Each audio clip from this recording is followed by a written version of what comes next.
Hello fellow YouTubers, welcome to the Stone Lake line, where today I'll be showing you a technique I've been using to make really nice realistic looking end scale evergreen trees. As you can tell by the layout, we haven't started doing any scenery yet and probably won't be for a while, but since we're modeling a railroad in the middle of northern Wisconsin, we're going to need a bunch of evergreen trees when we do. So I started experimenting with some different techniques I got on YouTube and checked out some really good videos. There was one called Lauren's Amazing Z-Scale Trees.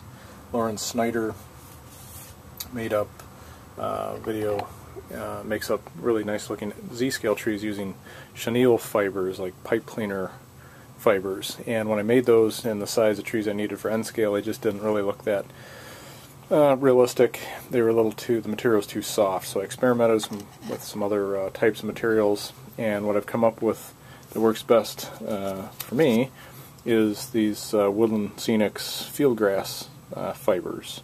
So you get a pack of these. They're $4.50, but even though there's not much in the pack, you can make quite a few trees. I've made probably 25 to 30 out of each pack. So with that and the other materials, you're looking, 15, 20 some cents a tree. It's not too bad. In addition to that, you'll need wire.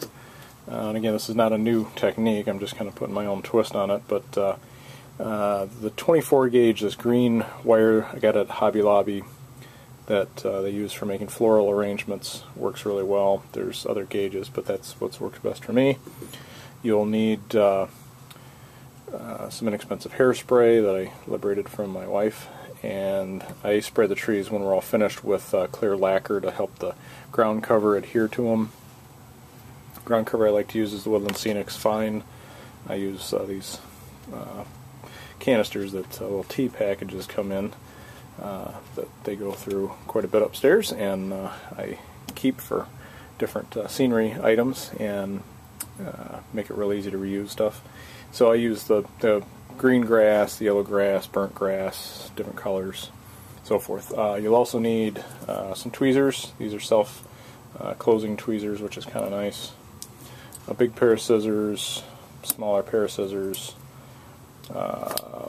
side cutters, regular flat pliers, rulers, kind of helpful just to kind of get the correct amount of material, and then scale to show you the size of trees. I did a little research online as to the different trees in northern Wisconsin. The evergreens going to be making pines and cedars, spruce trees, maybe some tamarack trees, and it's nice to have a general idea of the size you want to make. So that's why the end scale comes in handy. So I'll set the camera down and I'll show you kind of how I go about it. First thing I do, just to help you get more per pack, is I take the fibers out of the package that are about 3 inches long, and I cut them kind of 1/3, 2/3 to make a kind of a longer stack and a shorter stack. You just have less waste that way, and you can make more trees. So I take a small pile of those,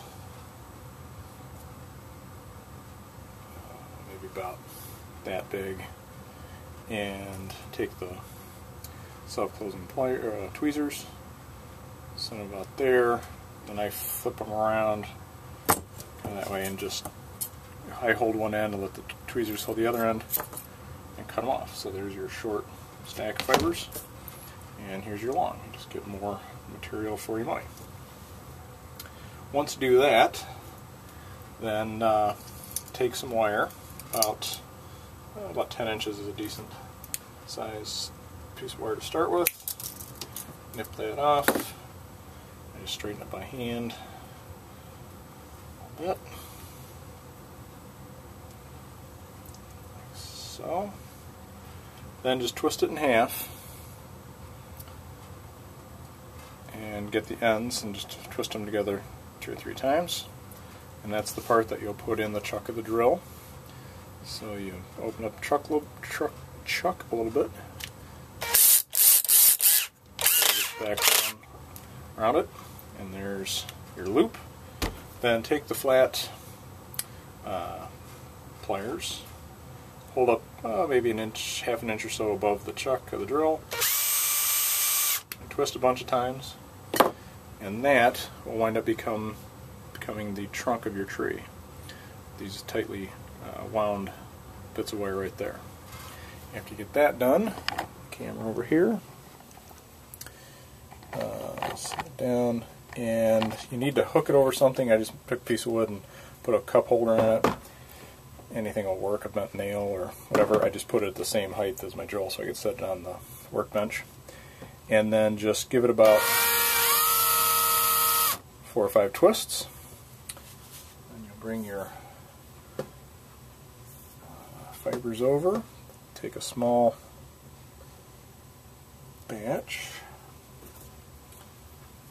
about that big, and then I take the smaller scissors, just nip the ends off so it's kind of flat and flush, and then what you're going to do is you're going to poke those through this hole in, or this bend in the wire, and then pull down, and then twist because the wire is twisted, and twist it down. And if you feel like it's too loose and the fibers are coming out, you can give it another twist or two of the drill, and it'll stay in there better.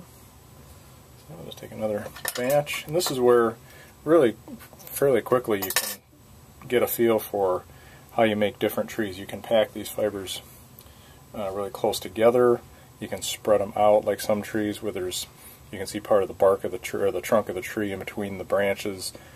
You can use less material and spread them out, more material, pack them together. Between that, different heights of trees, different shapes, which you'll help achieve with your scissors when you're all done, different colors. You can make quite a few different types of trees. And with, like I say, a little bit of looking online and getting an idea of what heights and sizes and shapes these trees look like, you can build some really prototypical looking trees, and they all come out a little bit different, which is great because that's how they are in real life. So I'll put those on there. Another little bit, twist that off, that end.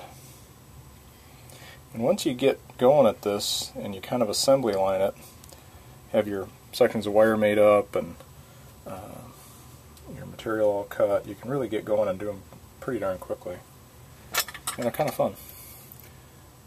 Now I've gone to the smaller stack of material because we're getting closer to the top of the tree. Through there. One more. This is probably a little more material than I put on most of them, but I just kind of want you to be able to see it on the video. That one I don't really need to trim.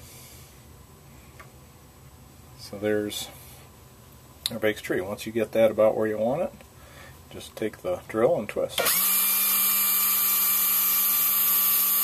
Twist it good and tight. Loosen up the chuck, and there's the basic shape of your tree. So, bring the camera back over here. Set that there. So there's our basic tree. Take your side cutters, and just above the top branch, just nip that off. And then you take your smaller scissors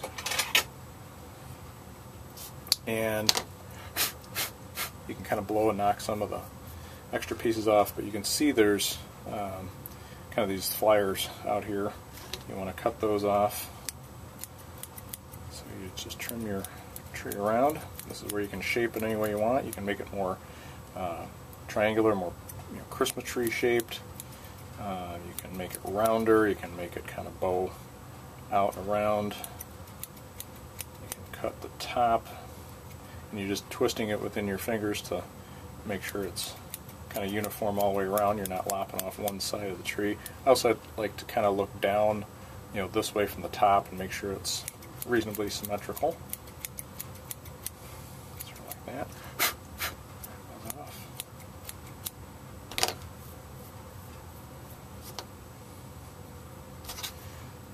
Trim the top, make that a little more cone shaped.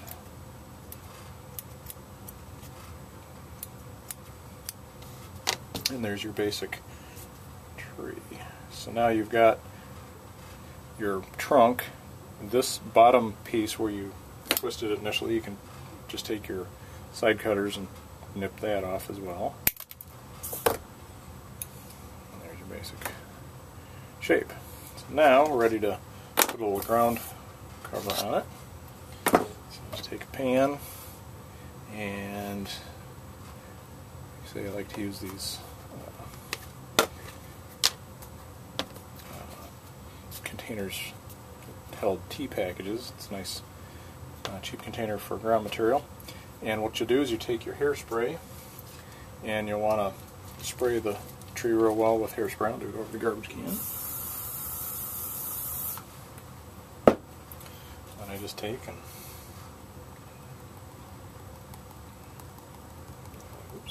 dab the ground cover on.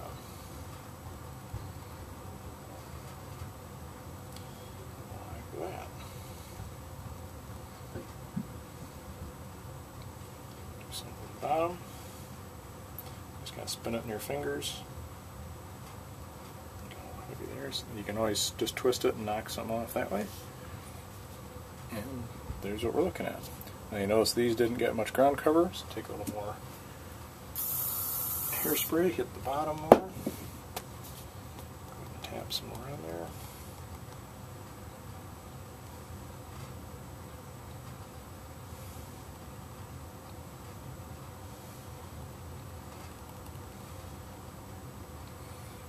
Spin. And there is a pretty realistic looking, you can see that, N scale sized tree. More trimming. What I'll do is I hold it with the self-closing pliers. Grab a little piece of pink insulation material with a bunch of holes poked in it. Set the tree in there to dry. And you can see this one's got a longer trunk. I can trim as much of that off as I would like. This one has a real short trunk. And they're just different shapes, different sizes. This one you can see more of the trunk between the branches, this one you can't. And again, as you get good at it, they go fast and easy. So I'll set these up here. I'll show you some of the other ones I've made. I just set them on the layout. They haven't been installed yet, but again, a variety of sizes, shapes, colors. Use a reference of actual trees to make it more realistic. And it's fast and easy and fun to do, and pretty inexpensive compared to buying them off the shelf. So that's what I've been experimenting with for evergreen trees for the Stone Lake line. I'm going to be doing a second video here shortly where I show some detail that I'm trying on the trunks for the trees in the foreground. The ones in the background, you wouldn't be able to tell that that's a twisted wire for the trunk, but the ones right up front you would. So I'm experimenting with a couple techniques, and I'll show you that in the next video. Hope you enjoyed it. So from the Stone Lake line, check out the next video. Thanks.